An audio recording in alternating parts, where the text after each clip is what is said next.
Bismillahirrahmanirrahim. Assalamualaikum warahmatullahi wabarakatuh. Sebelumnya, perkenalkan, nama saya Ainul Mardia dari kelas 1A. Di sini saya akan menjelaskan 4 materi terkait dengan mata kuliah perkembangan arsitektur.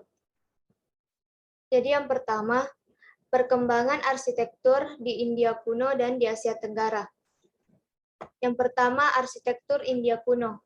Salah satu peninggalan paling penting dari peradaban India yang tidak dapat kita ragukan lagi adalah arsitekturnya. Arsitektur India yang telah berkembang selama berabad-abad merupakan hasil dari kondisi sosial ekonomi dan geografis India. Seperti halnya di negara lain, arsitektur India memiliki keberagaman sejarah, budaya, dan geografi. Hal ini menyebabkan sulitnya untuk mengidentifikasi karakteristik arsitektur India secara keseluruhan. Arsitektur India merupakan hasil dari perpaduan berbagai tradisi, baik internal maupun eksternal, yang datang dari Eropa, Asia Tengah, dan Timur. Arsitektur India adalah arsitektur tua yang sama tuanya dengan sejarah dari peradaban manusianya. Sisa-sisa dari bangunan awal di India dapat kita lihat di kota lembah Indus. Di antara sisa-sisanya yaitu yang paling khas adalah candi, vihara, stupa, dan struktur keagamaan lainnya. Yang kedua, arsitektur di Asia Tenggara. Asia Tenggara terkenal akan kuil dan monumen bersejarah dengan arsitektur yang bagus, peninggalan sejarah yang penuh keunikan dan makna di setiap sentuhan arsitekturnya, membuat kuil dan candi tetap diminati untuk dikunjungi. Selain bangunan peninggalan sejarah, di Asia Tenggara juga banyak bangunan yang unik dan indah, dengan bentuk yang megah dan tampak bersinar sebagai simbol modernisasi.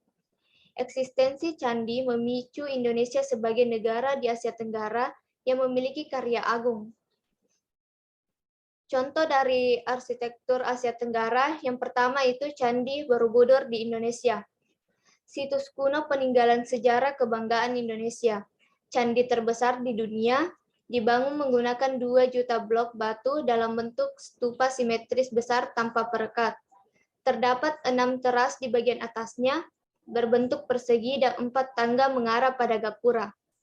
Struktur Candi Borobudur menyerupai mandala Tarta, 3 dimensi jika dilihat dari atas. Kemudian yang kedua, Candi Angkor di Kamboja. Raja Jayawarman II tinggal di Jawa di Istana Shailendra ketika Borobudur mulai didirikan. Jayawarman II melepaskan diri dari pengaruh Jawa dan diangkat menjadi raja di Panom Kulen karena mampu membangun bangunan besar dan membangun angkatan perang yang kuat. Arsitektur candi menunjukkan lokal jenius khas yang dimiliki Indonesia. Dalam pendekatan arsitektur, candi tidak dianggap sebagai benda statis, namun juga dapat berlaku dinamis. Kemudian materi kedua yaitu arsitektur Asia Timur. Asia Timur sendiri meliputi Cina, Jepang, Korea Utara, Korea Selatan, Taiwan, Mongolia, dan Hong Kong. Nah, di sini contoh arsitektur Asia Timur, yaitu arsitektur di Jepang. Ciri-ciri arsitektur di Jepang, yaitu konsep desain interior pada rumah Jepang, pada umumnya adalah kesederhanaan. Desain interior Jepang tidak terlalu suka dengan banyaknya peletakan furnitur, karena dengan demikian akan membuat ruangan di dalam rumah menjadi luas dan terasa lega. Perasaan lega akan didapat dengan mudah ketika memasuki rumah dengan desain interior seperti itu. Kemudian filosofi arsitektur Jepang. Menurut kepercayaan Jepang, arah mata angin mempunyai peran yang sangat penting dalam perencanaan bangunan, khususnya ruang dalam dengan menggunakan a-compressed roof. Ini menunjukkan sisi baik diusahakan berada di selatan. Kemudian materi ketiga yaitu arsitektur Mesopotamia.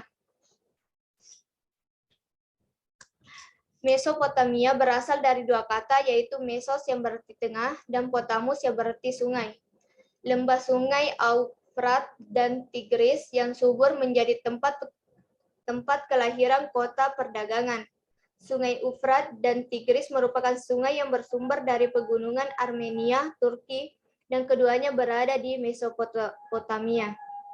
Contoh arsitektur Mesopotamia yaitu zigurat, yaitu nama bangunan untuk tempat memuja. Artinya, gunung suci membentuk anak tangga berpuncak-puncak dengan puncak kuil yang beratap datar dan dibuat dengan bahan tanah liat yang dibakar dan diberi glasur atau juga batu bata. Zigurat, menurut keyakinan bangsa Sumeria Assyria, adalah rumah dewa yang sebenarnya, dan hanya pendeta yang boleh masuk ke dalamnya. Zigurat masih bisa ditemukan di Iran dan Irak. Detail arsitektur pada bangunan zigurat yaitu menggunakan material bata dan lumpur aspal.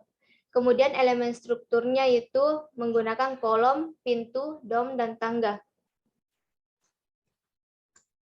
Materi keempat yaitu arsitektur Romawi Timur. Kekaisaran Romawi Timur atau Kekaisaran Bizantium adalah wilayah timur Kekaisaran Romawi yang terutama berbahasa Yunani. Pada abad kuno dan pertengahan, kekaisaran ini berpusat di Konstantinopel dan dikuasai oleh kaisar-kaisar yang merupakan pengganti Kaisar Romawi kuno setelah runtuhnya Kekaisaran Romawi Barat. Tidak ada konsensus mengenai tanggal pasti dimulainya periode Romawi Timur. Beberapa orang menyebut masa kekuasaan Diocletianus dikarenakan reformasi-reformasi pemerintahan yang ia perkenalkan, yang membagi kerajaan tersebut menjadi Pers Orientis dan Pers Occidentis. Titik penting dalam sejarah Romawi Timur adalah ketika Konstantinus yang Agung memindahkan ibu kota dari Nikomedia di Anatolia ke Bizantium yang akan menjadi Konstantinopel pada tahun 330 Masehi. Negeri ini berdiri selama lebih dari ribuan tahun. Selama keberadaannya, Romawi Timur merupakan kekuatan ekonomi, budaya, dan militer yang kuat di Eropa, meskipun terus mengalami kemunduran, terutama pada masa peperangan Romawi Persia dan Romawi Timur Arab. Kekaisaran ini direstorasi pada masa dinasti Makedonia, bangkit sebagai kekuatan besar di Mediterania Timur pada akhir abad ke-10 dan mampu menyaingi Kekhalifahan Fatimiyah. Arsitektur Romaneski. Arsitektur Romaneski adalah gaya arsitektur Eropa abad pertengahan yang ditandai dengan semicircular arches. Tidak ada konsensus untuk tanggal awal dari gaya ini, tapi diperkirakan sekitar abad ke-8 sampai dengan 12, di mana kemudian beralih ke arsitektur gotik. Menggabungkan fitur bangunan Romawi kuno dengan Bizantium dan tradisi setempat, gaya arsitektur Romaneski dikenal dalam bentuk yang masif, tembok-tembok yang tebal, round arches, pilar yang kokoh, menara-menara besar, dan arkade yang dekoratif.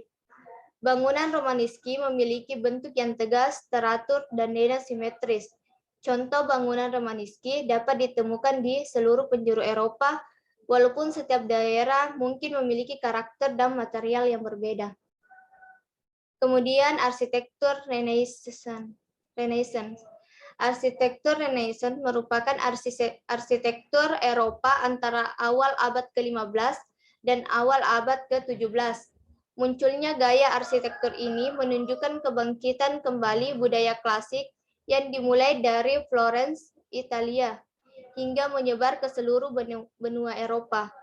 Kehadiran arsitektur Renaissance kemudian menggantikan gaya arsitektur gotik abad pertengahan. Dilihat dari gaya bangunannya, arsitektur Renaissance terinspirasi dari gaya arsitektur klasik yang berasal dari prinsip bangunan pada masa peradaban Yunani dan Romawi kuno. Kata Renaissance berasal dari kata Prancis yang berarti terlahir kembali, karena pada era tersebut, orang Eropa tertarik untuk kembali mempelajari peradaban Yunani dan Romawi kuno. Di Eropa sendiri, abad pertengahan dikenal sebagai abad ke-8, karena orang Eropa jauh dari ilmu pengetahuan. Baik, mungkin hanya itu yang bisa saya presentasikan. Mohon maaf jika ada salah kata. Sekian dan terima kasih. Wassalamualaikum warahmatullahi wabarakatuh.